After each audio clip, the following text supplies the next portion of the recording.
Hello and welcome to episode 34 of the West Aurora 129 podcast. I'm Dr. Jeff Craig, Superintendent of Schools, and I have a remarkable guest with me today. This individual shares a deep-rooted connection with our school district, not only as a graduate of our schools and a former school district parent, but also as an integral member of our Board of Education.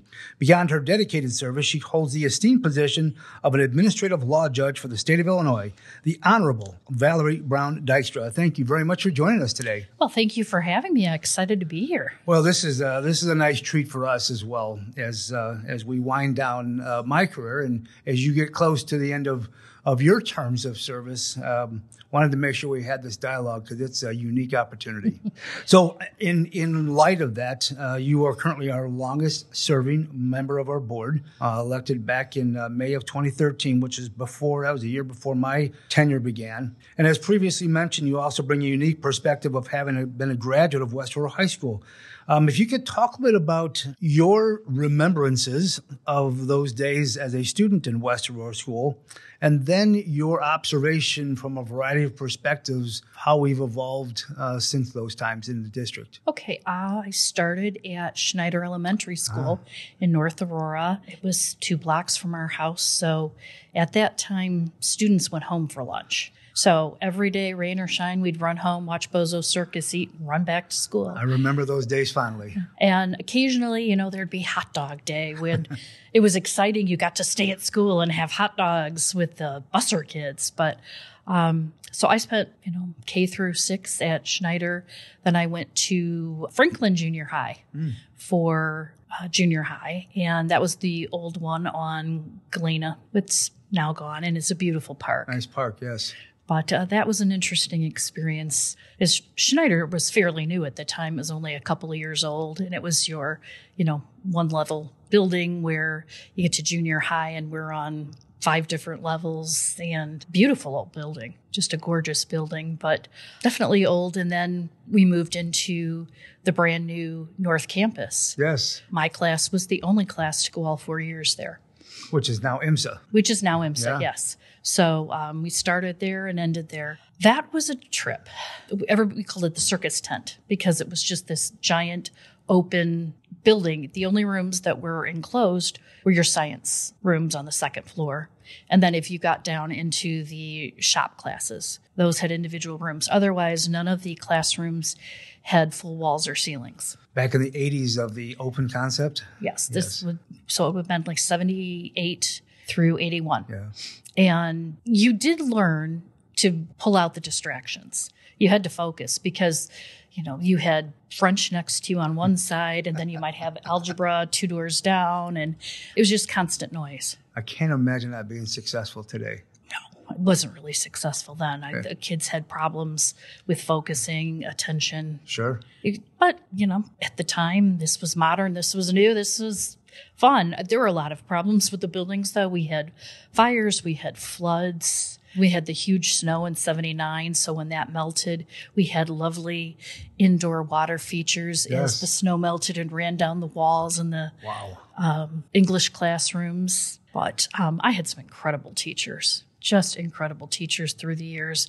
And Carolyn Kirkla, who went on to be an administrator here in the district, Ann Beatty, who's probably my favorite English teacher ever. Yes. We just really fabulous teachers. I had May Smith at Schneider, who worked very hard with the unions to get them going for the teachers. So since you're giving some shout outs, some of those impactful educators, what are some things that really made them? I mean, here you are, several days removed. Many years. So what still stands out in your mind about why they made that impression on you? I think because they genuinely cared and they had a passion for their topic. I can remember Mrs. Beatty tearing up when she was talking about the scarlet ibis. I still remember that short story. And everybody else was just kind of sitting there. And I started crying because she was crying. I'm a pity crier. And, just a teacher expressing that emotion that the story moved her so much. Yeah. And it just really stuck in my mind. I think I took every class she offered. It was just She was an excellent teacher. She had a passion for the subject. She had a passion for her students. Same thing with Miss Kirkla. Math was always hit or miss with me. I loved algebra, geometry. I mean, you could have been talking in hieroglyphics and I wouldn't have known the difference. But she made algebra so understandable and helped some with geometry. I don't think anybody could save me with geometry, but as long as I got back into trigonometry, then I was fine again. But she also had a passion and was always willing to lend a hand. She's also the cheer coach. So all the teachers just really went out. And it was a smaller school. Sure. Because it was more like the North Aurora school. And so you got to know the teachers. And with it being open concept, their offices were open. I mean, they had a door, but there's no ceiling. So, you could see them. They were there. They were around. It was a very kind of insular group. You rarely left. You didn't go to South Campus really for any classes. It's amazing the impact that those folks make on those kids. Oh, it is. My children still talk about some of their teachers from school. They absolutely adored Bob Lundquist, who teaches anatomy and physiology, and neither one of them went into medicine, but they'd heard what a fabulous teacher he was. They both took the class, just absolutely adored it.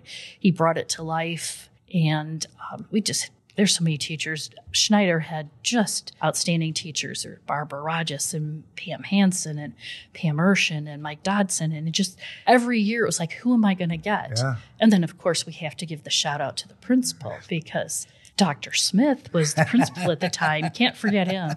But it truly was just one of the best schools that I've ever been to. And I subbed in a lot of schools when I came to the district and thought, I'm going to try and run for the board.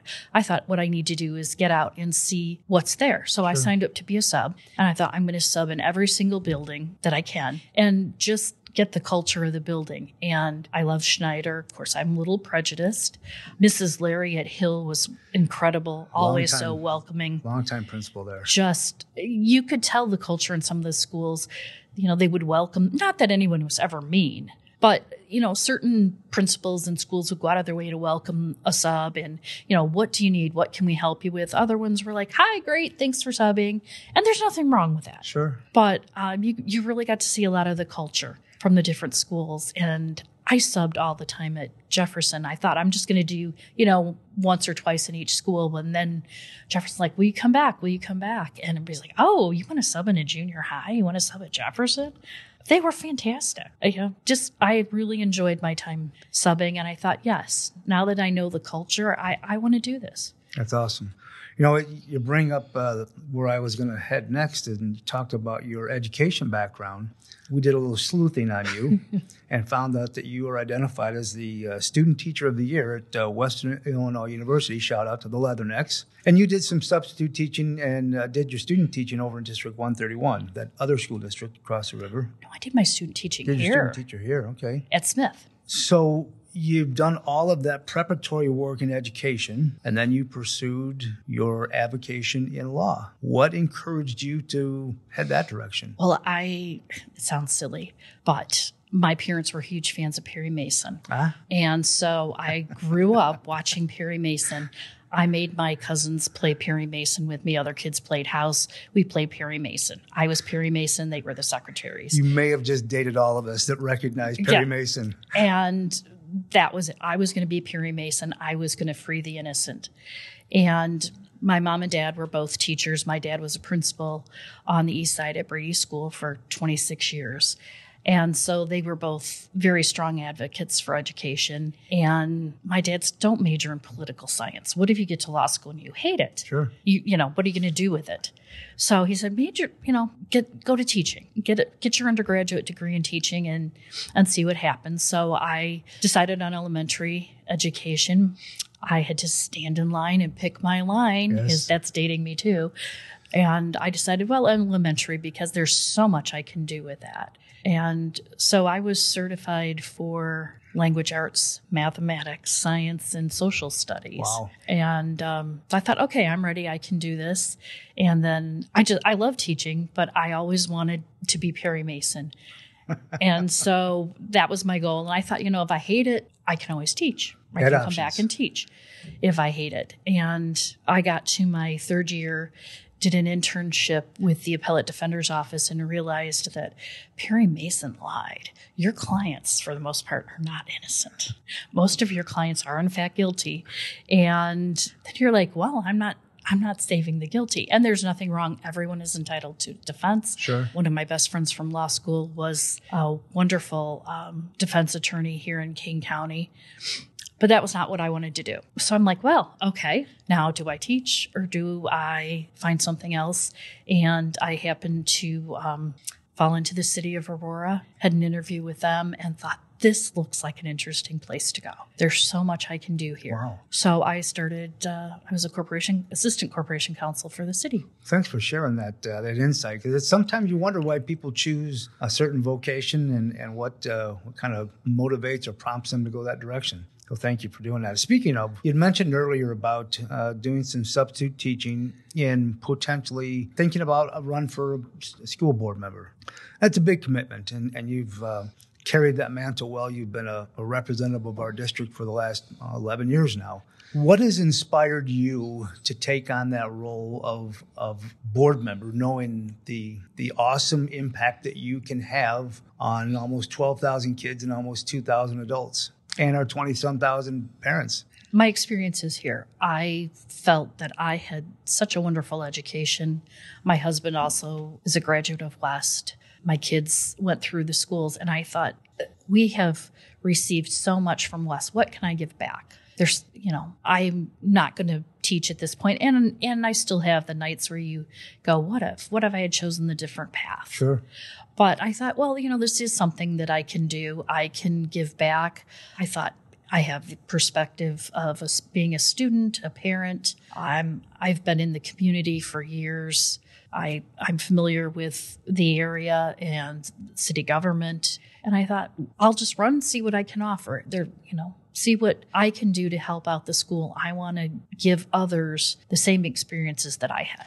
Well, we certainly are the benefactors and appreciate your time and your contributions and your when anybody that comes to a board meeting or listens to our recordings of our board meeting can tell that you have a passion for what we offer to our kids, and wanting to see them excel at every level is something that comes out loud and clear in your comments. So we appreciate that, and thank you for your service. Well, thank you so much. Absolutely. It's my pleasure. Anything. So I'm going to see where our paths connect. Your role as administrative law judge certainly has a demand to it as well in terms of what you are adjudicating. And I'm curious and trying to see you had education as a backup plan and then went into the field of law. How do those two roles connect? How does one support the other? Does your experiences as a school board member influence or provide you some background in your judgeship? And then vice versa, does your law experiences influence some of your thoughts in school board?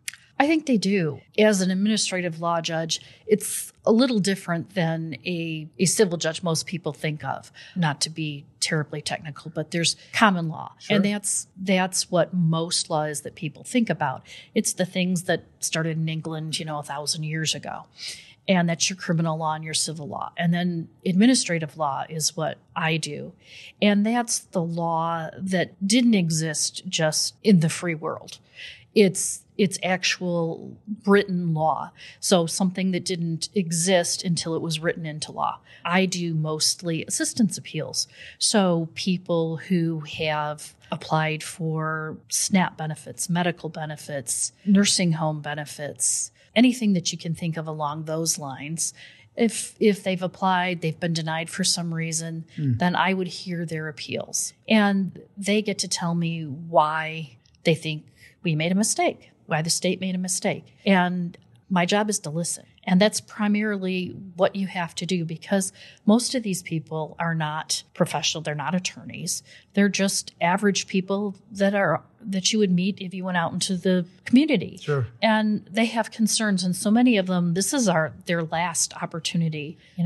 They're down to $3 and they need those benefits. And sometimes it's wonderful when you can help them and go, you know what? They made a mistake. We can get you some more. It's awful when you look at it and realize, you know what? You get the maximum that they can give you, and it's $20. Wow. And I know that's not going to help you at all. And your job is to listen and be empathetic and help them to understand why the rule is there, why you can't do it. But it's a very hard thing to do, and it's draining at the end of the day when you realize you can't help some of these people the way you really want to. And I think part of that as a school board is the same thing. A lot of times we listen. That is our main goal. We listen to the community and they tell us what their concerns are. And I think we have more ways that we can help them as the school board find a solution for them, because we're not bound by the law as we are as the administrative process.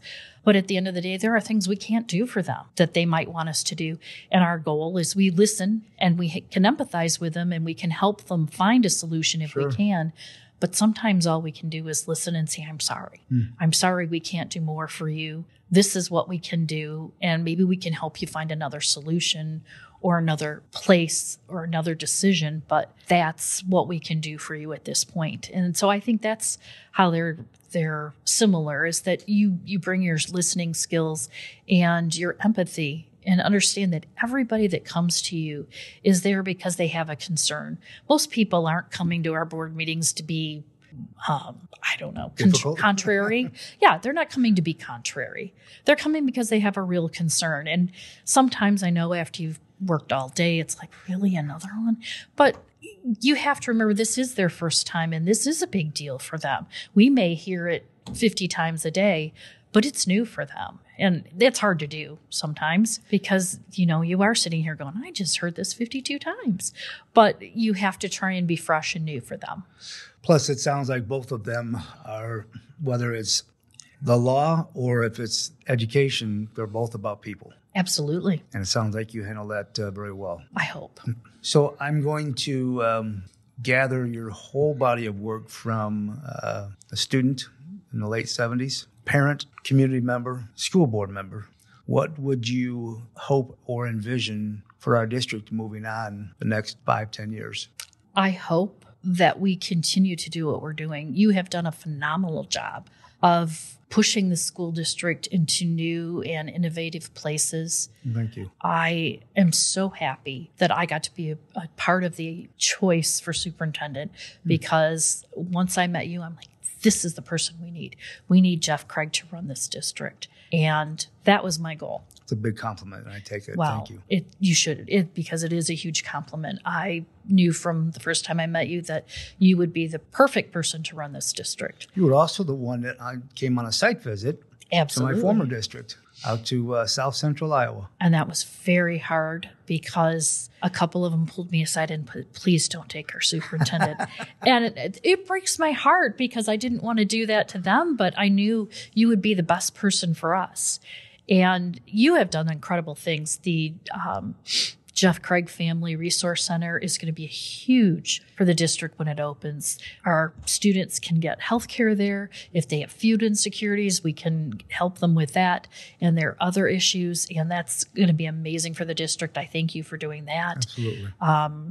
Bringing our CTE in the automotive, that's great for our students that don't see themselves on a college track. They can take welding, they can take our building trades, they can take the precision engineering, automotive, CNA. They have all those other options, and I hope we can continue to expand that. Maybe we can funnel our kids into apprenticeships with IBEW and plumbers and pipe fitters and just help them really come out with a path for them that they know, okay, I've tried welding and plumbing and HVAC, and yes, I know welding's where I want to go. And have them come out and be ready to step right into that. That's fantastic. Connect the dots for them. Absolutely. And I want to continue to see us grow in that path. Just what new things are out there? What other opportunities can we have to get our kids so that they're where they need to be? And when I was going to college, that you did that. Everybody should go to college. And it was kind of like, well, if you don't go to college, what are you going to do? And I'm glad to see we're backing off that, because there were kids who went to college that didn't want to be there. Got to have some balance. Absolutely. My brother went to college to play baseball. He got his degree and he was like, I don't want to do this. But, that was why he went to play baseball. Sure. And I think we need to make sure that kids are there because they want to go to college and that they're getting degrees that they need to be there for. Because I think a lot of people go to college and I don't know what I'll do. I'll get a degree in philosophy. Well, unless you're going to teach at the college level, what are you going to do with a degree in philosophy? It's a lot of thinking, right? Yes. But, we want to make sure that, especially as the costs go up, that we're purposeful in where our kids are going. They're not just going, well, I'll go spend $50,000, getting a degree that I'm not going to use, and then they're loaded with debt that they didn't need. Yes. And that's something we have to be thoughtful of because, not everyone's in the same position. And how do we help people move forward? Absolutely. Appreciate those comments. So let's turn a little bit to a personal note.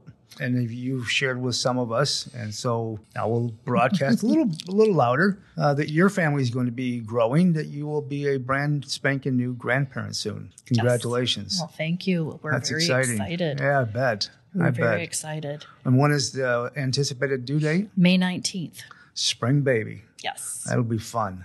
Yes, we're excited. So we've had a couple of board members and former board members that have become grandparents, and so they project out the class of. So I'm going to ask you to kind of forecast a little bit about what are some of the dreams and aspirations that you hope for your grandchild as they come through the educational system? Well, her name is going to be Maeve. So I am hopeful that Maeve and all of our students will have every educational opportunity that is available to them. And that's always been my passion, that no matter where you come from in this district, whether your parents make $10,000 or $1 million, that you have the same opportunities, that no one's denied an opportunity because they can't pay for it, as much as we can help them take care of that. And we've done amazing things with making sure that no one's denied an opportunity to participate in something because they can't afford it. And I want to make sure that Maeve and every other student has those opportunities, and that we continue as a district to stay current, and we're not afraid to take a step out and go, well, this is unusual, but I know we can help students with this, like with the automotive program. We could have stayed with other areas that were offering a consortium, but we were able to step out. We had this facility become available to us, and we're stocked. We're fully stocked with students. Yes. We could probably add another facility. And I want to make sure that we continue to take those opportunities. And that's my wish, is that we continue to move and we don't let walls and constraints confine us, that we are open to what's out there. I mean, I can't sit here now and even imagine where things are going to be in 10, 20 years. Hopefully there's things that we haven't even thought about. Hopefully, yes. Sometimes we get in a rut in education and we just keep spinning the wheel, but I agree. So you have a platform as a board member, and this is a different platform for people to hear your voice in a different way. So if there was a commentary or a belief that you would want to share with our parents and our community about where we are in public education, what would that look like?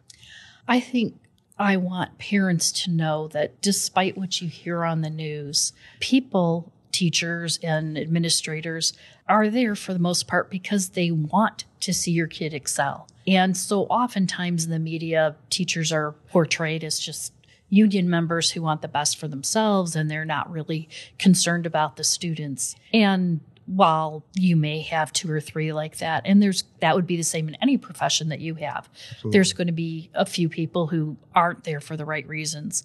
But if you come in here and talk to an office professional or a teacher or an administrator, a bus driver, a custodial engineer, those people want to be there. They want to do their jobs. They want to be the best that they can be. And most of these people love your students. They want to see your students succeed. And that's what I think people need to realize. The school is not your adversary. The school is there to support you and help your child as best they can.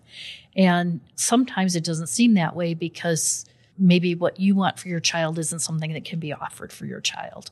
And it seems like, well, they don't want to work with me. They don't want to help me. But I don't think that's true. And I think it's hard for parents to understand that because your child is what's most precious to you. And if somebody's telling you, no, we can't do that for your child, it's, well, you don't like my child or you just don't want to help me. And it's hard to accept that sometimes we can't do what you want us to do for your child. We have to follow the laws and the rules.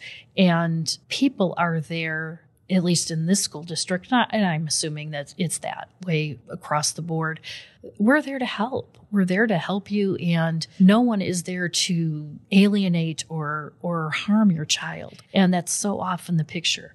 Oh, public education is just there for their own good. It's a behemoth, and we can't control it anymore. And that's not the case. Tell you what, that is. I hope parents hear your commentary.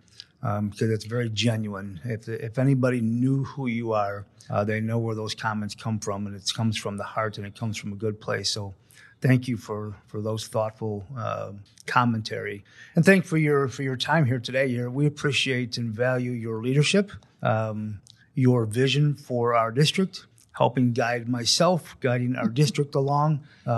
You are, as we've talked about, you are the last remaining board member that was part of that hiring process for me. And I'm grateful for that. I'm grateful for this opportunity and grateful to be here. And so thank you for all that you do for our kids, our staff, and our community. Well, thank you so much. It's a pleasure.